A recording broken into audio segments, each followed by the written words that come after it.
Salut, sunt Andrei și astăzi vreau să-ți arăt cât de ușor este să-ți instalezi aplicațiile pe noul tău telefon Huawei. Cea mai rapidă variantă este PhoneClone. Instalează-o pe vechiul telefon, apoi deschide-o pe ambele telefoane. Îți poți transfera datele, cum ar fi aplicații, fotografii, videoclipuri sau contacte.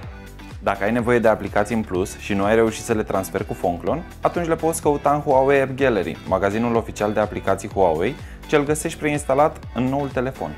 O altă aplicație foarte utilă este Petal Search, care funcționează ca un motor de căutare. O vei găsi preinstalată pe noile telefoane, dar dacă nu este, o poți descărca din Huawei App Gallery.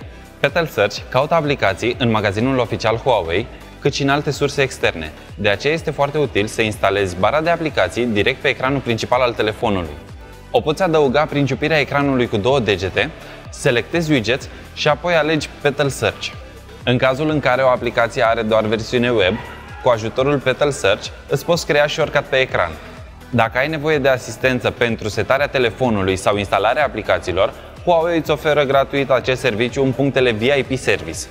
Intră în aplicația Asistență sau Suport, pe care o găsești preinstalată pe telefon, unde vei putea localiza cel mai apropiat punct VIP Service.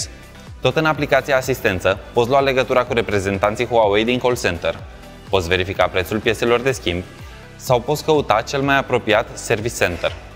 Sper că acest clip ți-a fost de ajutor.